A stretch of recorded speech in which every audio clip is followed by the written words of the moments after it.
In the quiet hours before dawn on a plantation in the American South, an overseer walks through rows of cabins carrying a small notebook. Inside the notebook are numbers, not harvest totals, not land measurements, but the names of people and the ages beside them. A woman in her 20s, a man nearing 40, two small children born within the last year. Each entry will eventually appear again in another book inside the plantation house, a ledger where human lives are translated into property values and future labor. Stay with this story, because by the end, you will see how American slavery, after the Atlantic slave trade ended, did not simply survive.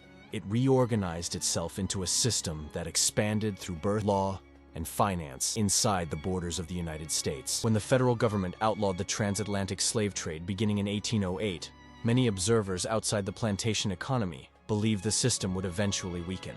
For centuries, the Atlantic trade had supplied enslaved labor to European colonies in the Americas. Ending that pipeline, at least in theory, should have reduced the supply of enslaved workers and placed limits on the institution itself. But the reality inside the United States developed differently. By the early 19th century, the enslaved population in the United States was already growing through births at a steady pace. Census records from the late 18th century reveal a pattern that distinguished American slavery from many plantation systems in the Caribbean. In places such as Jamaica or Saint Domingue, harsh plantation conditions and disease often produced mortality rates that exceeded birth rates, forcing slaveholders to rely on continuous imports of enslaved Africans to maintain their workforce. In the United States, however, the enslaved population had begun expanding naturally. That demographic pattern changed everything once the overseas trade closed. The law that made this possible had existed long before the American Revolution. Under the legal doctrine known as partus, sequitur, ventrem, the status of a child followed the status of the mother. If a woman was enslaved, her child entered the world enslaved as well. This principle had been embedded in colonial slave codes as early as the 17th century, and by the 19th century, it formed one of the foundations of American slavery. What it meant in practice was simple and devastating. Every birth within slavery automatically increased the wealth of the person who legally owned the mother. Plantation owners did not need to purchase every worker through a market transaction. The law itself created the next generation of laborers. Children born on a plantation would grow into workers whose labor could be controlled, sold, or inherited. This reality appeared clearly in plantation records. Account books kept by slaveholders listed enslaved individuals alongside livestock, equipment, and land. Births were recorded because they changed the financial value of the estate. Probate inventories prepared after a slaveholder's death often divided enslaved families among heirs, assigning specific monetary values to men, women, and children. The language used in these documents was economic. A young woman might be described as prime, indicating physical strength for field labor. Another might be described as likely, meaning she was considered capable of bearing children who would expand the labor force in the future. Behind those brief words were lives unfolding under conditions of constant uncertainty. For enslaved families, birth carried both hope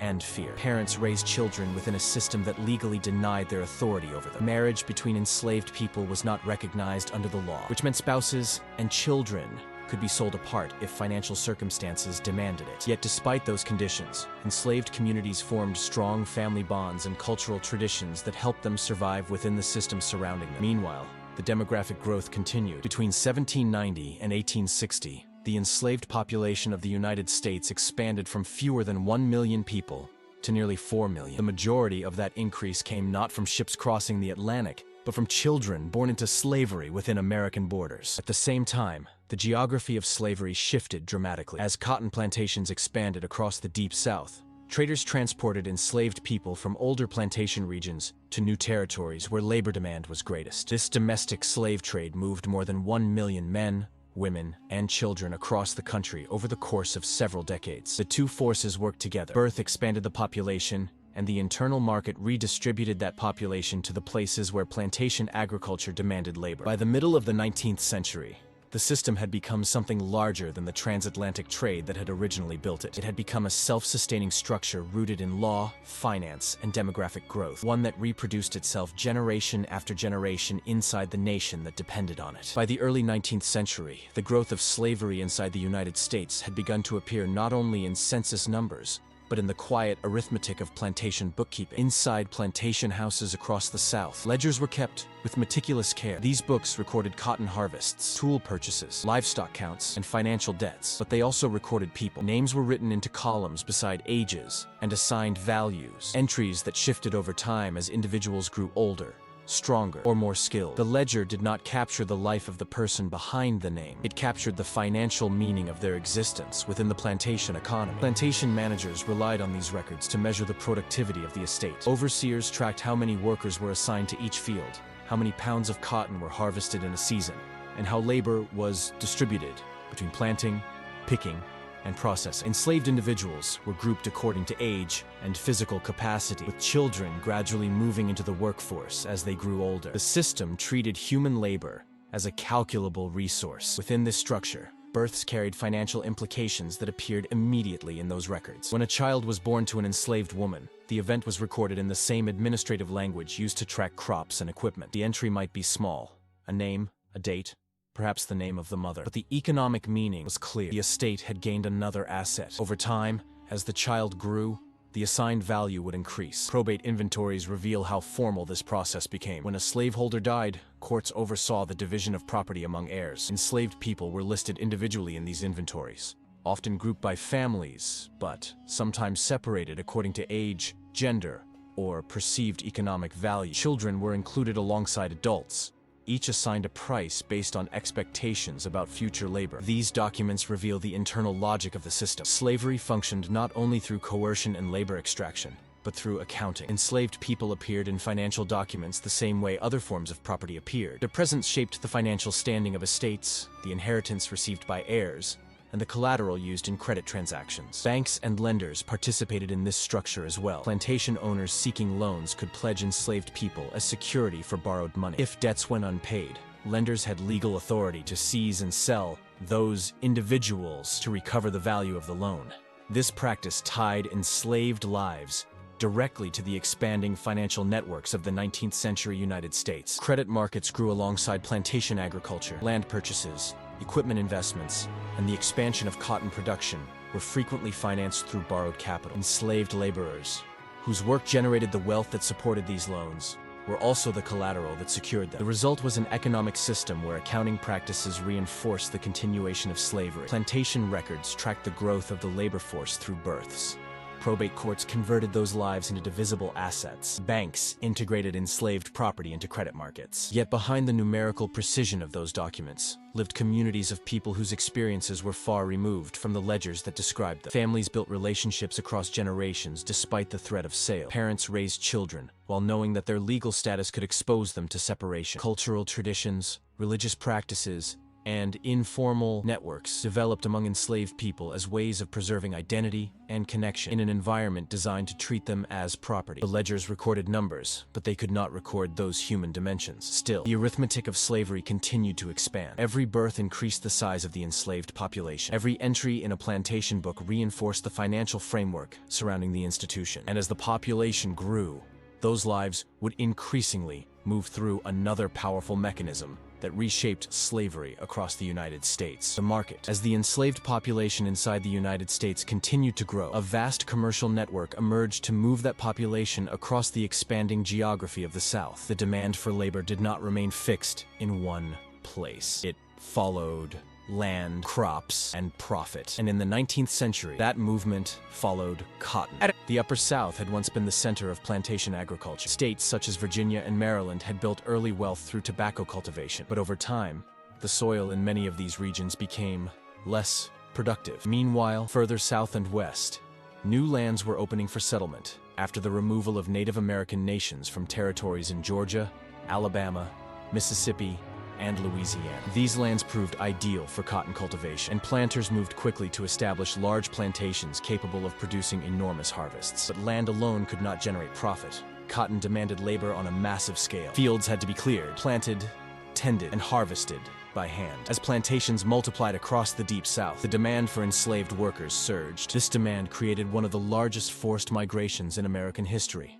Professional slave traders built organized networks that moved enslaved people from the older plantation regions of the Upper South into the expanding cotton frontier. Richmond and Alexandria became major centers where traders purchased enslaved men, women, and children from local slaveholders. From there, people were transported hundreds of miles south toward markets along the Mississippi River. Some traveled by sea. Ships carried enslaved passengers from ports along the Chesapeake Bay down the Atlantic coast and through the Gulf of Mexico toward New Orleans.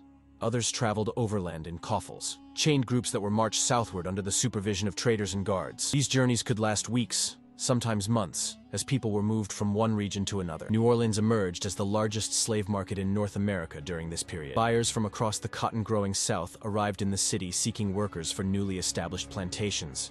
Auction houses displayed enslaved individuals for inspection before bidding began. Traders advertised sales in newspapers, using language that reduced human lives to brief commercial descriptions. Prime field hands, young and strong, likely indicating a woman considered capable of bearing children. Between the late 18th century and the Civil War, historians estimate that more than 1 million enslaved people were relocated through this domestic trade. Entire communities in the Upper South were gradually drained of population, while the Deep South filled with workers whose labor would power the cotton economy. Inside the marketplace, enslaved individuals were treated as commodities whose price fluctuated according to age, health, and skill. Young men capable of heavy field labor commanded high prices. Skilled craftsmen, blacksmiths, carpenters, drivers could be even more valuable. Women were evaluated not only for their ability to work, but also for their capacity to bear children, whose future labor would add to a plantation's workforce. Behind the auctions stood an expanding financial system. Planters rarely paid entirely in cash. Purchases were often financed through credit extended by banks or merchant lenders. Enslaved people themselves could serve as collateral for those loans, binding the slave market to broader financial networks that stretched across the American economy. Yet within this commercial machinery lay personal tragedies that the ledgers and advertisements never recorded. Families were frequently separated when individuals were sold to different buyers. Children could be taken from parents. Spouses could be divided by hundreds of miles. Formerly enslaved people later described the fear of being sold south as one of the most terrifying possibilities within the system. To traders and investors, the movement of enslaved people appeared as commerce. To those forced through it, the experience meant displacement, uncertainty, and the fracturing of family life. The market redistributed labor across the South, ensuring that cotton plantations always had the workforce they required. But it was not the only mechanism sustaining the growth of slavery. Even as traders moved people across the landscape, another force quietly expanded the system from within: birth. While traders moved enslaved people across the expanding cotton frontier, another force was quietly increasing the size of the enslaved population inside the United States. It did not involve ships, auctions, or long overland marches. It happened in cabins scattered across plantations, in moments of family life that unfolded under the shadow of a legal system designed to claim the next generation before it was even born. The rule that made this possible had existed for centuries. Under the legal doctrine known as partus, sequitur, ventrem, the status of a child followed the status of the mother. If a woman was enslaved, her child entered the world enslaved as well. The father's status did not matter. The law assigned ownership automatically. This principle turned birth into one of the most powerful mechanisms sustaining American slavery. Every child born on a plantation increased the number of people legally owned by the slaveholder. The event required no purchase, no negotiation, and no new legal agreement. It was written directly into the structure of property law. Over time, these births produced a steady expansion of the enslaved population. Plantation records show how closely this growth was monitored. Overseers recorded births in account books that tracked the size of the labor force. As children grew older, they were gradually assigned tasks suited to their age. First, small duties around the plantation, then field labor as they reached adolescence. The system absorbed each new generation into the workforce that sustained plantation production.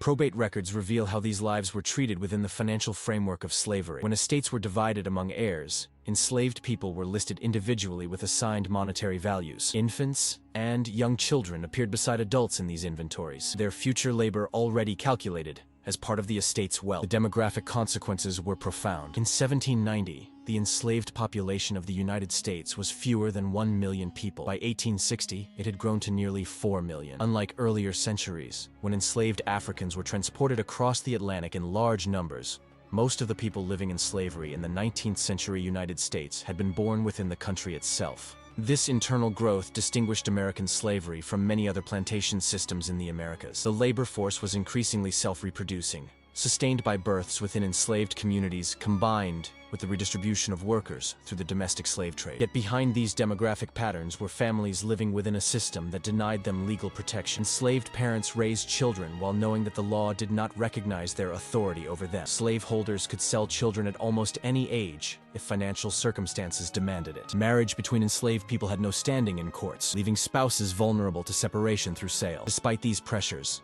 enslaved communities built family networks, cultural traditions, and systems of support that helped preserve identity and connection across generations. Religious gatherings, shared labor, storytelling, and kinship ties created spaces where enslaved people maintained a sense of community within the confines imposed upon them. But the broader structure surrounding those communities remained unchanged. Births continued to expand the enslaved population. Plantation ledgers continued to record those lives as assets. The legal system continued to treat human beings as inheritable property. By the middle of the 19th century, this demographic expansion had reinforced an economic system deeply tied to cotton production, domestic trade networks, and financial markets. And the larger that system grew, the more its contradictions pressed against the political foundations of the nation itself. By the eve of the Civil War, the system that had grown quietly for decades had reached a scale that shaped the entire structure of the United States. What had begun centuries earlier as a transatlantic trade in enslaved Africans had transformed into something more deeply rooted inside the country itself, a system sustained through law,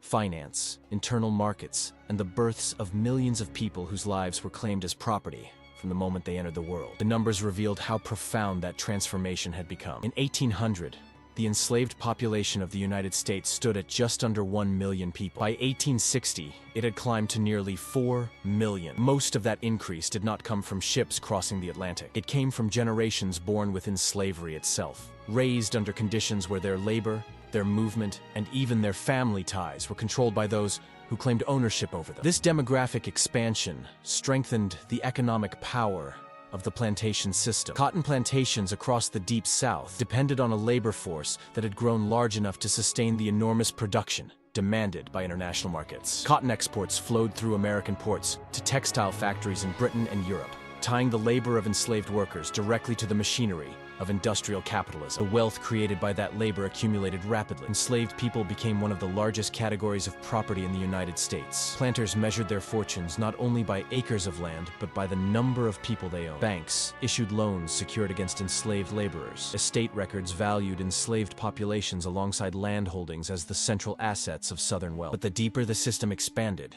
the more its political consequences intensified. The growth of the enslaved population increased the influence of slaveholding states within the federal government. Debates over the expansion of slavery into new Western territories became central to national politics. Compromises attempted to maintain balance between states where slavery existed and those where it did not. But those arrangements grew increasingly unstable as the country expanded westward. Abolitionist movements in the North pushed the issue further into public debate. Newspapers, speeches, and political campaigns challenged the legitimacy of a system that treated human lives as property, while the nation described itself as a republic built on liberty. By the late 1850s, the divisions had deepened into open crisis. When war finally erupted in 1861, it was the culmination of decades of tension rooted not only in political disagreement, but in the vast economic structure that slavery had become. Plantation agriculture, internal slave markets, financial institutions, and demographic growth had created an institution so embedded in the nation's economy